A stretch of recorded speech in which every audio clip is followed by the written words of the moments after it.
జ్ఞానవాపి మసీద్లో హిందువుల పూజలపై మసీదు కమిటీ పిటిషన్ను అలహాబాద్ హైకోర్టు కొట్టేసింది. వారణాసి జిల్లా కోర్టు ఇచ్చిన తీర్పుపై మసీదు కమిటీ అభ్యంతరం వ్యక్తం చేస్తూ పిటిషన్ దాఖలు చేసింది. మసీద్ ఆవరణలో అసలు హిందూ దేవుళ్ల ప్రతిమలు లేవని, 1993 వరకు అసలు పూజలే జరగలేదని మసీదు కమిటీ సుప్రీంకోర్టును ఆశ్రయించింది. అయితే అలహాబాద్ హైకోర్టుకు వెళ్లాలని సుప్రీం సూచనతో మసీదు కమిటీ ఫిబ్రవరి 2న హైకోర్టులో పిటిషన్ దాఖలు చేసింది.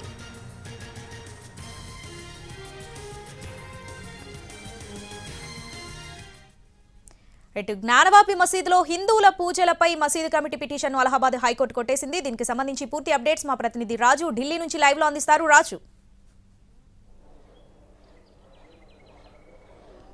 శ్రావణి, ఏదైతే అలహాబాద్ ఇచ్చినటువంటి తీర్పు, ఏదైతే హైకోర్టు ఇచ్చినటువంటి తీర్పు హిందువులకు భారీ ఊరట లభించిందని చెప్పుకోవచ్చు. ఏదైతే జ్ఞానవాపి మసీదులో హిందువులు పూజలు చేసుకోవచ్చు అని ఎప్పుడైతే జనవరి 31న ఇచ్చినటువంటి తీర్పుతో వెంటనే హిందువులు ప్రత్యేకంగా ఏదైతే జ్ఞానవాపి మసీదులో ఉన్నటువంటి సెల్లార్లో పూజలు ప్రారంభించారో ఆ పూజలు కొనసాగుతూనే ఉన్నాయి. అయితే దాన్ని సవాలు చేస్తూ, అంటే వారణాసి జిల్లా కోర్టు ఇచ్చినటువంటి తీర్పును సవాలు చేస్తూ వెంటనే సుప్రీంకోర్టును ఆశ్రయించింది మసీదు కమిటీ. అయితే మసీదు కమిటీ ఈ విషయంలో హైకోర్టుకు వెళ్ళాలి, సుప్రీంకోర్టు దీనికి సంబంధించి విచారణ జరపలేదని చెప్పి సుప్రీంకోర్టు ధర్మాసనం స్పష్టం చేయడంతో తిరిగి వాళ్ళు హైకోర్టుకు వెళ్లారు. హైకోర్టులో ఇరువైపులా వాదనలు విన్నారు. అంటే అటు ప్రత్యేకంగా మసీదు కమిటీ చెప్తుంది ఒకటే, ఏదైతే 1993 వరకు ఇంతకీ ఈ మసీదు ప్రాంగణంలో హిందువులకు సంబంధించినటువంటి విగ్రహాలు లేవు, దానికి సంబంధించినటువంటి పూజలు కూడా జరగలేదని చెప్పి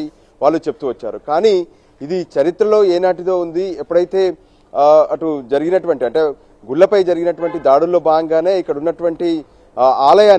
ఉన్నటువంటి ఆలయాన్ని కూల్చివేసి మళ్ళీ మసీదు కట్టారని చెప్పి హిందువులు తమ వద్ద ఉన్నటువంటి ఆధారాలతో ప్రత్యేకంగా వాదనలు కూడా వినిపించారు. సో ఫైనల్ గా ఈ రోజు, అంటే కొద్దిసేపటి క్రితం ఇచ్చినటువంటి తీర్పులో ప్రత్యేకంగా హైకోర్టు చెప్పింది ఒకటి, అంటే హిందువులు చేస్తున్నటువంటి పూజలు కంటిన్యూ చేసుకోవచ్చు. ఎవరైతే మసీదు కమిటీ, అంజుమన్ ఇంతజామా మసీదు కమిటీ వేసినటువంటి పిటిషన్లను హైకోర్టు కొట్టివేసింది. సో దాంతో ఇక హిందువులు ప్రస్తుతం జరుగుతున్నటువంటి ఏవైతే పూజలు ఉన్నాయో జ్ఞానవాపి మసీదులో ఉన్నటువంటి సెల్లార్లో ప్రస్తుతం హిందువులకు సంబంధించినటువంటి, అంటే ఏదైతే శివుడికి సంబంధించినటువంటి భోలేనాథ్కి సంబంధించినటువంటి విగ్రహాలను పెట్టి పూజలు కొనసాగిస్తున్నారు. సో వాటిని కొనసాగించుకోవచ్చు.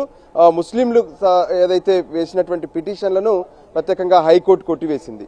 దాంతో ప్రత్యేకంగా అక్కడ ఉన్నటువంటి హిందువుల తరపున వాదనలు వినిపించినటువంటి అడ్వకేట్స్ సైతం స్పష్టంగా చెప్తున్నారు, హిందువులకు సంబంధించినటువంటి ఏదైతే, అంటే కాశీ విశ్వనాథుడి ఎదురుగా ఉండేటటువంటి స్థలం ఇది. సో అక్కడ ఖచ్చితంగా హిందూ గుడి ఉంది.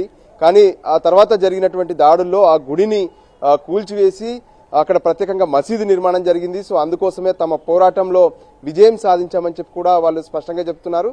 సో మొత్తానికి హిందువులకు సంబంధించి అయితే భారీ ఊరట అలహాబాద్ హైకోర్టులో లభించిందని చెప్పుకోవచ్చు. Sravani. Right Raju, thanks for the updates.